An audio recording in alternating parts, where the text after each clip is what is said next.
ನಮಸ್ತೆ ವೀಕ್ಷಕರೇ, class 1 news ಟಿವಿಗೆ ಸ್ವಾಗತ. ಈ ದಿನದ ಪ್ರಮುಖ ಸುದ್ದಿಗಳು.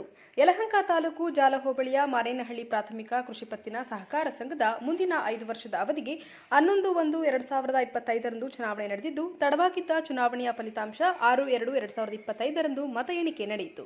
ಸಾಲಗಾರರ ಕ್ಷೇತ್ರದಿಂದ ಮುನಿರಾಜು 175 ಸಾಮಾನ್ಯ ಸ್ಥಾನ, ಜಗದೀಶ್ 170 ಸಾಮಾನ್ಯ ಸ್ಥಾನ, ಸತೀಶ್ ಜೆ 150 ಸಾಮಾನ್ಯ ಸ್ಥಾನ, ಬಾಲರಾಜ್ ಪಿ 146 ಸಾಮಾನ್ಯ ಸ್ಥಾನ, ರಾಜಣ್ಣ ಎಚ್ 134 ಸಾಮಾನ್ಯ ಸ್ಥಾನ, ನಂಜಪ್ಪ 121 ಹಿಂದುಳಿದ ಪ್ರವರ್ಗ ಎ, ಮುನೇಗೌಡ 157 ಹಿಂದುಳಿದ ಪ್ರವರ್ಗ ಬಿ, ಮಂಜುನಾಥ್ ಪಿ 194 ಪರಿಶಿಷ್ಟ ಜಾತಿ, ಚನ್ನಲಕ್ಷ್ಮಮ್ಮ 186 ಮಹಿಳಾ ಮೀಸಲು ಸ್ಥಾನ, ಭಾಗ್ಯಮ್ಮ 178 ಮಹಿಳಾ ಮೀಸಲು ಸ್ಥಾನ, ಸಾಲಗಾರರಲ್ಲದ ಕ್ಷೇತ್ರ ಚಿಕ್ಕಪ್ಪಯ್ಯ ಸಿಕೆ 117 ಸಾಮಾನ್ಯ ಸ್ಥಾನ.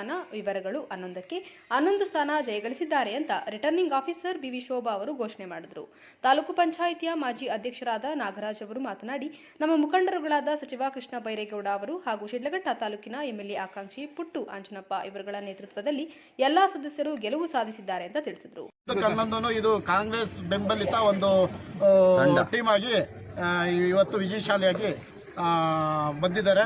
ಇವರಿಗೆ ನಮ್ಮ ಒಂದು ಕೃಷ್ಣ ಬೈರೇಗೌಡ ಒಂದು ಆಶೀರ್ವಾದ ಹಾಗೂ ಎಲ್ಲ ಕಾಂಗ್ರೆಸ್ ಪಕ್ಷದ ಮುಖಂಡರುಗಳ ಒಂದು ಆಶೀರ್ವಾದದಿಂದ ಸಹಕಾರದಿಂದ ಇವತ್ತು ವಿಜಯಶಾಲಿಯಾಗಿ ಬಂದಿದ್ದಾರೆ. ಅವ್ರನ್ನ ಮುಂದಿನ ದಿನಗಳಲ್ಲಿ ಈ ಒಂದು ಸೊಸೈಟಿಯನ್ನು ಅಭಿವೃದ್ಧಿಪಡಿಸಿ, ಗ್ರಾಮಗಳನ್ನು ಅಭಿವೃದ್ಧಿಪಡಿಸಿ, ಜನರಿಗೆ ಉತ್ತಮವಾದ ಸೇವೆ ಮಾಡಿ ಅಂತಂದ್ಬಿಟ್ಟು ಶುಭವನ್ನು ಹಾರೈಸ್ತಾ ಇದ್ದಾರೆ. ನೀವೇನಾಗಿದ್ದೀರಾ?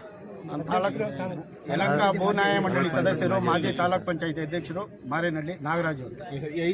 ಮಾರೇನಹಳ್ಳಿ ಗ್ರಾಮ ಪಂಚಾಯಿತಿಯ ಅಧ್ಯಕ್ಷರಾದ ರಾಹುಲ್ ಅವರು ಮಾತನಾಡಿ, ಕಾಂಗ್ರೆಸ್ ಪಕ್ಷದ ಬೆಂಬಲಿತ ನಮ್ಮ ಎಲ್ಲ ಸದಸ್ಯರು ಗೆಲುವು ಗಳಿಸಿರುವುದಕ್ಕೆ ಅವರೆಲ್ಲರಿಗೂ ಅಭಿನಂದನೆ ತಿಳಿಸುತ್ತಾ 5 ವರ್ಷದ ಅವಧಿಯಲ್ಲಿ ಸಹಕಾರ ಸಂಘವನ್ನ ಇನ್ನೂ ಹೆಚ್ಚು ಅಭಿವೃದ್ಧಿಪಡಿಸಲಿದ್ದಾರೆ ಅಂತ ತಿಳಿಸಿದರು. ಗ್ರಾಮ ಪಂಚಾಯತಿ ಅಧ್ಯಕ್ಷರು, ಅದೇ ರೀತಿ ಪಂಚಾಯತಿ ಸೊಸೈಟಿ ಅಧ್ಯಕ್ಷರಾಗಿರುವಂಥ ನಮ್ಮ ಚೌಡಪ್ಪಣ್ಣವರಾಗಿರ್ಬೋದು, ನಾಗರಾಜಣ್ಣವರಾಗಿರ್ಬೋದು, ಅದೇ ರೀತಿ ನಮ್ಮ ಹಿರಿಯ ಮುಖಂಡರುಗಳು ನಮ್ಮ ಪಂಚಾಯತಿ ವ್ಯಾಪ್ತಿಯಲ್ಲಿ ನಮ್ಮ ಮುನ್ರಾಜಣ್ಣವರ ಹೊಸಳ್ಳಿ ಮುನ್ರಾಜಣ್ಣವರ ಆದಿಯಾಗಿ ಎಲ್ಲ ನಮ್ಮ ಕೃಷ್ಣಮೂರ್ತಿ ಅಣ್ಣ, ಮಲ್ಕುಂಟೆಯಿಂದ ನಮ್ಮ ಮುನ್ರಾಮಣ್ಣವರು, SP ಗ್ರೂಪ್ ಸುರೇಶ್ ಅಣ್ಣವರು, ನಮ್ಮ ಗೋಪಾಲ್ಪುರದಿಂದ ಸತೀಶ್ ಅಣ್ಣವರು, ಅವಿನಾಶ್ ಅಣ್ಣವರು, ಅದೇ ರೀತಿ ಈರೇಗೌಡರಾಗಿರ್ಬೋದು, ನಮ್ಮ ಮಂಜಣ್ಣವರಾಗಿರ್ಬೋದು, ದಾಸನಾಯಕನಹಳ್ಳಿಯಿಂದ ನಮ್ಮ ಗೋಪಾಲ್ ಅವರಾಗಿರ್ಬೋದು, ಅದೇ ರೀತಿ ಮಾರೇನಹಳ್ಳಿಯಲ್ಲಿ ನಮ್ಮ ರಾಜಣ್ಣವ್ರು, ಡೈರಿ ರಾಜಣ್ಣವ್ರು ಇದ್ದಿದ್ರು, ಅವರು ಕೂಡ ಗೆದ್ದಿರ್ತಾರೆ.